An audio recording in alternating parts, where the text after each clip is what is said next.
안녕하세요. 이혼한 30대 중반의 여성입니다. 부모님께선 여행 가시고 저는 지금 집에서 부모님이 키우시는 강아지를 돌보고 있어요.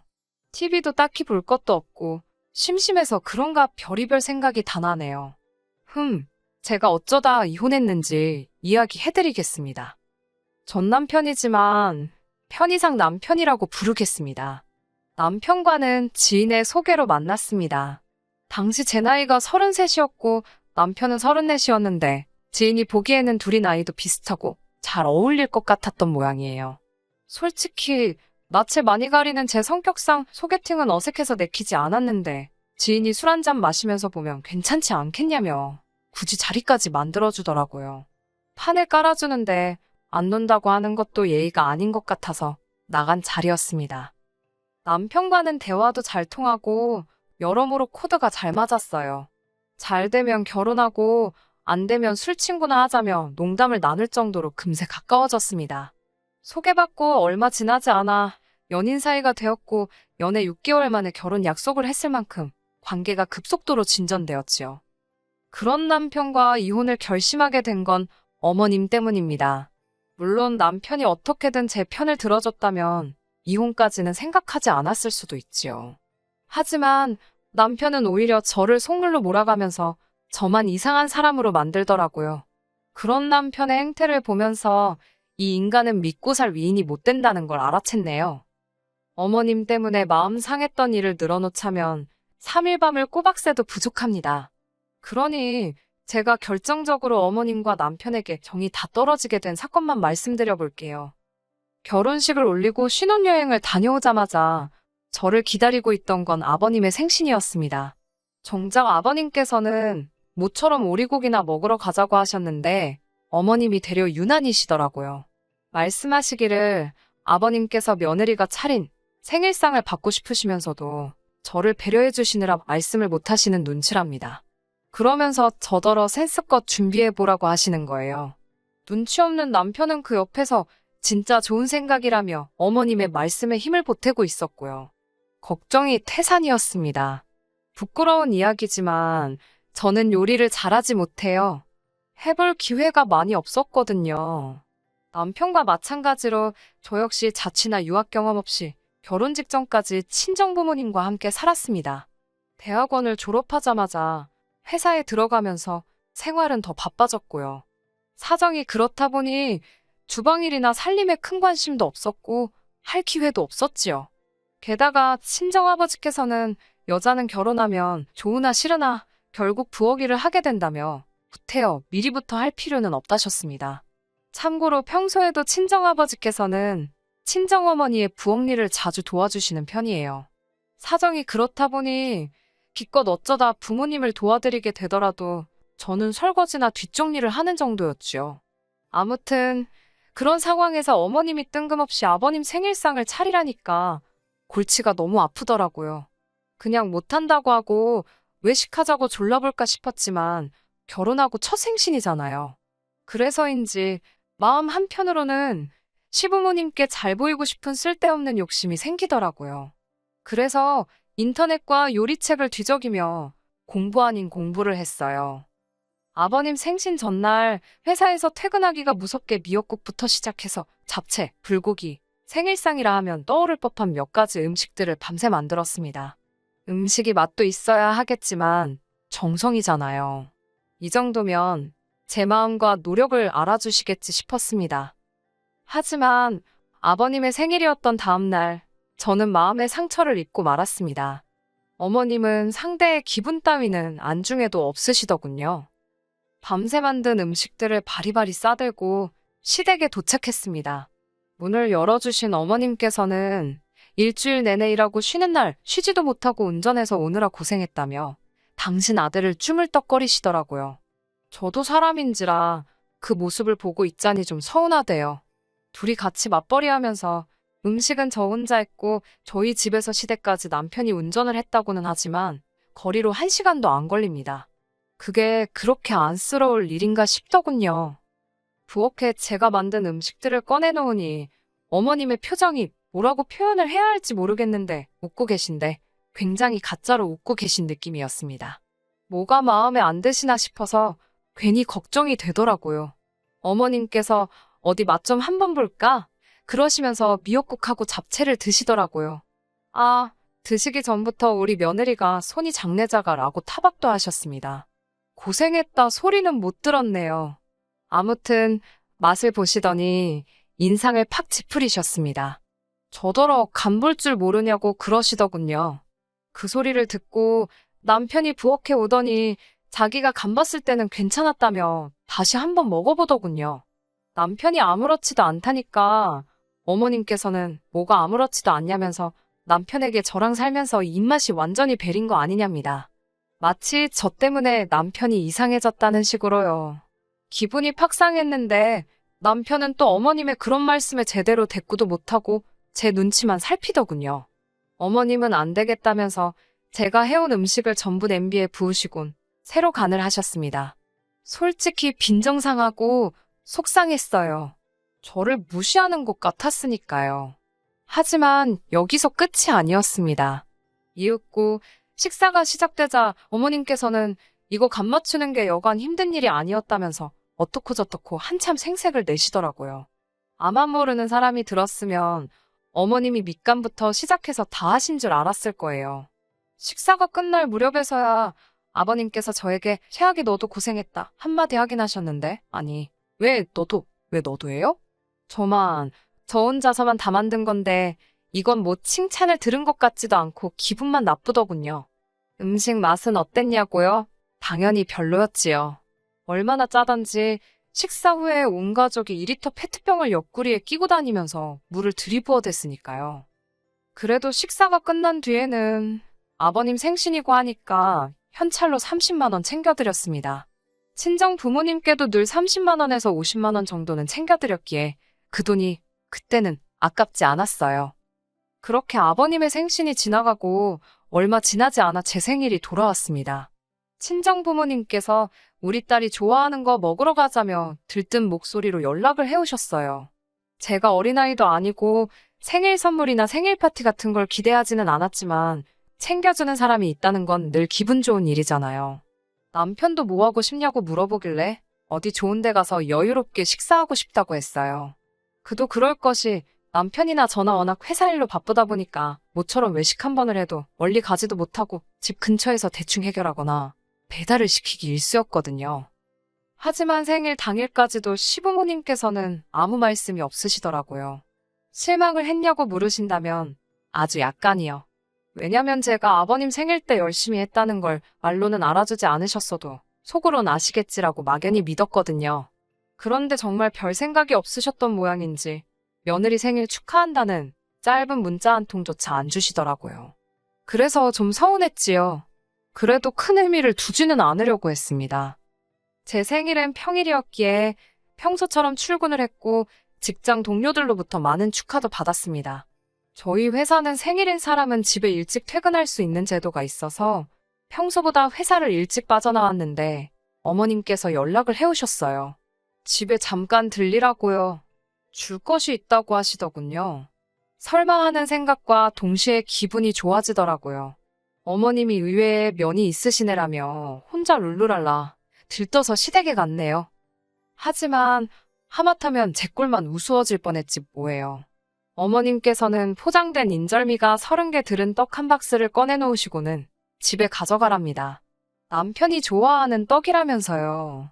허탈하고 서럽고 그래서 제가 어머님께 저 오늘 생일이라고 말씀드렸어요. 그러자 어머님께선 놀라지도 않으시고 그래서 뭐 너 선물이라도 달라고? 그러시는 거예요. 오히려 그렇게 물어보시니 마치 제가 이상한 사람이라도 된 것 같더군요. 그런 건 아니지만 하고 말을 이어나가려는데 어머님께서 잠깐만 기다리랍니다. 그러더니 냉장고 냉동실에서 꽝꽝 얼어있는 조개를 2마리 주시면서 이거라도 가져가서 튀겨 먹으라셨어요. 애끼고 애끼던 건데 저 주는 거라면서 생일 선물이라 하시대요. 얼어빠진 조기 2마리를 선물이랍시고 받아들고 집에 오는 제 기분은 참담함 그 자체였습니다.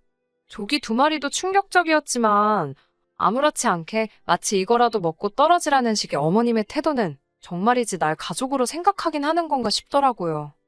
집으로 돌아와 식탁 위에 떡상자와 조기 2마리를 내깔려뒀습니다. 올려둔 게 아니고 내깔려둔 게 맞아요. 마음 같아선 쓰레기통에 처박아버리고 싶었는데 남편한테 어머님이 이런 사람이란 걸 보여주려고 어쩔 수 없이 식탁 위에 던져둔 거니까요. 이윽고 퇴근해 집으로 돌아온 남편이 조기를 보더니 이게 뭐냐입니다. 어머님이 내 생일 선물이라고 주셨다니까. 남편이 황당하다는 듯 저와 조기를 번갈아 쳐다보고는 한숨을 내쉬고는 미안하답니다. 어머님이 제 생일인 걸 기억 못하시곤 티내면 미안하다고 하셔야 하니까 그게 싫어서 이러신 것 같다는 말 같지도 않은 해명을 떠벌리는 남편 입을 보고 있자니 어디서 박스 테이프라도 가져다 딱 붙여놓고 싶더라고요.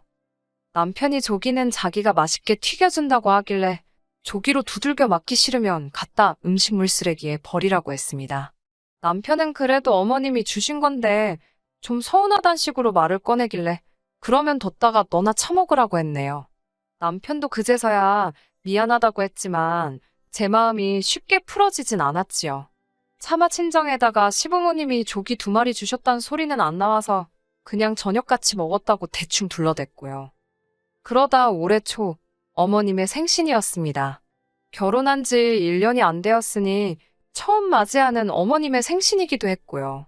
어머님은 당신이 저에게 해주신 건 완전히 잊으셨는지 또다시 며느리 생일상 타령을 하셨습니다. 기가 차고 어이가 없더라고요. 제가 어머님께 요즘 회사 일로 바빠서 그렇게는 못 해드릴 것 같다고 말씀드렸지요. 그러자 어머님께서는 무조건 안 된다고 하지 말고 방법을 찾으려고 해야지 저더러 노력도 안 해보고 성의가 없다며 싫은 소리를 하시더군요. 하지만 저도 제 생일 때 남은 감정이 있었기에 지난번 아버님 생신 때처럼 유난 떨기가 싫더라고요. 그래서 남편에게 어머님 생신상은 당신이 챙기라 하니 남자가 그런 걸 어떻게 하냐입니다. 그놈의 남자가 타령은 지겹지도 않냐고 당신이 공부하고 사회생활하는 동안 나도 똑같이 공부하고 사회생활했는데 나는 뭐 생신상 차리기가 쉬운 줄 아냐고 쏴붙였습니다. 남편이라고 하나 있는 게 지 엄마 생신상 좀 차리라니까 요리조리 내뺄 궁리나 하고 이런 건 초장에 잡아야지 싶더군요. 그래서 알겠다 하고 어머님 생신 하루 전날 미역국만 끓였습니다. 그리고는 조기 4마리를 챙겨서 시댁으로 향했네요. 시댁에 도착하니 어머님이 하신다는 말씀이 어째 오늘은 단촐 안에 그러시는 거예요. 저는 쌩긋 웃으며 잠시만 기다리시라고 했습니다. 그리고는 끓여온 미역국을 냄비째 가스레인지 위에 올린 뒤 어머님을 불렀습니다. 어머님께 간 좀 해달라고 하니까 어머님이 또 간을 못 맞췄냐고 물어보시길래 아예 간을 안 했다고 했습니다. 어머님 취향껏 끓이시라고요. 어머님은 황당하다는 표정으로 저를 쳐다보셨지만 저는 아무 대꾸도 하지 않았네요. 그리고는 후라이팬을 찾아서 조기 4마리를 굽기 시작했습니다. 이윽고 어머님 생신상이 차려졌고 저는 TV 앞에서 하하호 모여있는 시부모님과 남편에게 식사가 준비되었다고 알렸지요. 세 사람은 식탁에 앉아서 어이없다는 듯 저를 바라봤어요. 이게 다냐는 어머님의 말씀에 그렇다고 했습니다. 회사 일로 바빠서 시간이 없었다고 말씀드리면서 저번에 아끼던 조기를 저에게 주셨다고 하셨지 않냐고 그때 너무 감사하게 잘 먹어서 저도 조기를 사왔다고 했습니다. 그리고는 저는 제 앞에 놓인 빈 국그릇에 보란듯이 보온병에 쌓은 미역국을 부었습니다. 남편이 그건 또 뭐냐고 하길래 난 어머님 간이 입에 안 맞아서 내 거 따로 챙겨왔다고 했더니 남편이 너도 진짜 골 때린다면서 고개를 내젓더군요.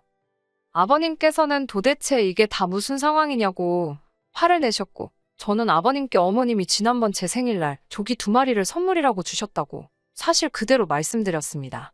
그러자 아버님께서는 조기 2마리를 준 시엠이나 그렇다고 조기로 다시 들고 온 며느리나 독인 객긴이라며 젓가락을 집어던지시고 식탁을 떠나셨습니다. 어머님께선 말 그대로 저를 잡아먹을 듯이 노려보시면서 저더러 또라이라고 하셨어요. 결국 식사 자리가 쫑났고 남편과 저는 집으로 돌아왔습니다. 집으로 돌아오는 내내 남편은 꼭 그렇게 했어야 하냐며 집에 가면 당장 전화드리랍니다. 무조건 죄송하다고 그러라는 거예요. 난 죄송한 게 없다고 누가 먼저 이 조기 대첩을 시작한 줄 아냐고 어머님이 먼저 나한테 말이라도 그렇게 서운했냐고 해주시면 덧나냐고 따졌습니다. 그러자 남편은 한숨만 푹푹 쉬더니 일단 알았답니다. 자기가 어머님이랑 한번 이야기를 해본다나요? 저는 이 말을 듣고 그래도 남편이 아주 남의 편은 아닌가 보다 다행이다 싶었습니다. 며칠 뒤 집으로 약과 세트가 선물로 왔습니다.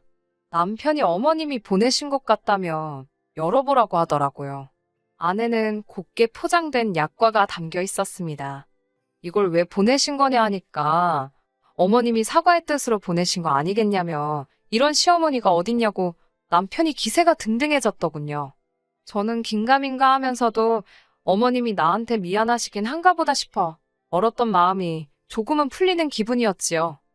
어머님께 감사하다 인사를 드리려고 전화를 걸었으나 통화 중이신지 받지를 않으시더군요. 좀 이따 다시 드려야겠다 생각하며 포장된 약과를 뜯어 한 입 먹었는데 이건 뭐 기름전내가 얼마나 나던지요. 도무지 삼킬 수가 없어 뱉었습니다. 그리고는 봉지를 이리저리 살펴보니 약과에 곰팡이가 피었더군요. 황당해서 상자 뒷면을 보니 판매처 연락처가 있길래 전화를 걸었습니다. 이런 걸 팔면 어쩌나 싶어서요. 업체 직원과 연락이 되었고 저는 그쪽 회사에서 만든 약과가 상해 있다고 이야기를 했어요. 그러자 직원이 그럴 리가 없답니다. 약과 생산은 지난해가 마지막이었다면서요. 그러면서 포장이 어떤 디자인이냐고 묻길래 설마 하는 마음으로 설명을 해줬습니다.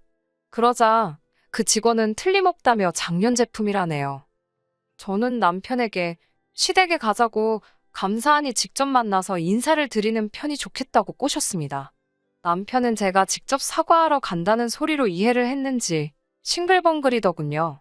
저더러 잘 생각했답니다. 시댁에 도착하니 어머님께서는 어쩐 일로 여기까지 행차를 하셨냐며 한껏 비아냥거리시더군요. 그러다 제 손에 들린 약과 상자를 보시고는 흠칫 놀라시는 것 같았습니다. 어머님께 맛이 너무 좋던데 어머님은 드셨냐며 하나 드셔보시라고 어머님 얼굴에 들이밀었습니다. 이게 뭐하는 짓이냐며 어머님이 제 손을 치셨고 약과는 그대로 굴러 떨어졌지요. 어머님께 어떻게 썩은 걸 주실 수 있냐고 따지니 어머님이 누가 썩었다고 그러냐고 되려 큰 소리를 치시더군요. 어머님 생각에 멀쩡하면 한 입 드셔보시라고 그럼 제가 어머님이 하라는 대로 하겠다 했어요. 그렇지만 스스로를 끔찍히 아끼시는 어머님께서 곰팡이 난 약과를 드실 리는 만무했지요. 남편이 도대체 왜 그러냐며 하나 먹으려고 하자 어머님이 대뜸 먹지 말라며 남편 손을 찰싹 때리셨습니다. 제가 어이가 없어서 저는 상한 약과 먹어도 되는 사람이고 어머님과 남편은 못 먹냐고 어떻게 그러실 수가 있냐고 따졌습니다. 그러자 어머님께선 도대체 뭘 얼마나 더 해줘야 하냐면서 저더러 바라는 것도 참 많다고 비위 맞추기 힘들어 죽겠답니다. 며느리 눈치 보고 사는 시애미는 이 지구상에 당신밖에 없을 거라나요. 남편도 대뜸 제게 어머님이 어쨌든 먼저 사과의 손길을 내미셨으면 저도 좀 알고도 모르는 척 저드릴 줄도 알아야지. 그걸 하나하나 다 따지면 불편해서 어떻게 가족으로 지내겠냐네요.